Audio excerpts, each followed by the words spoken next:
Google's not known for much hardware besides its slick Nexus phones and some fancy futuristic glasses, but the sleek Chromebook Pixel changes all that.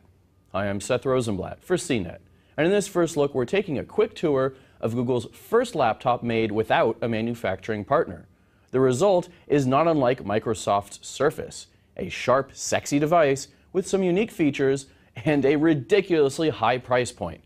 And boy, do I mean high. Let's just get the facts out of the way. The Pixel runs on a dual-core 1.8 GHz Intel Core i5 processor with integrated Intel HD 4000 graphics and 4 gigs of memory. That's a huge step up for Chromebook power, although not super high-end either. Speaking of graphics, the screen on this thing is slightly bonkers. It sports a 3:2 ratio for easier vertical scrolling. The touchscreen clocks in at 239 pixels per inch, edging past the 13-inch MacBook Pro's 227 ppi Retina display. Google crammed 2 microphones, an HD camera, and a light detector above the screen. The 2 mics are for better noise cancellation, but Google also tucked a third mic below the keyboard to help cut out typing noises. On the outside, the Pixel has 2 USB ports, a mini display port for external monitors, an SD card slot, and a combination headphone mic jack.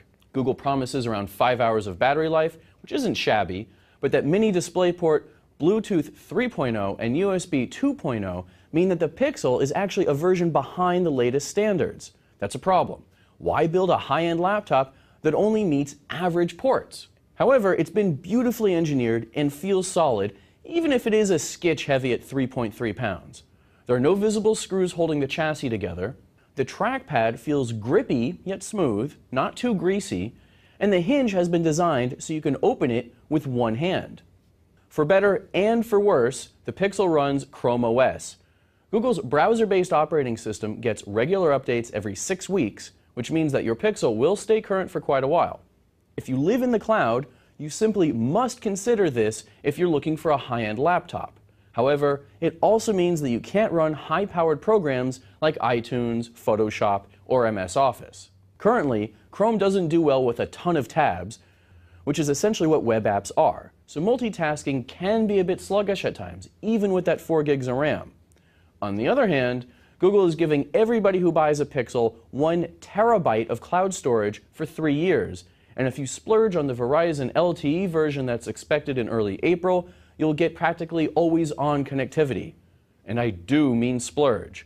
The LTE version will run you a whopping, get ready for this, whopping $1,499, while the Wi-Fi only version still extracts a hefty $1,299 premium.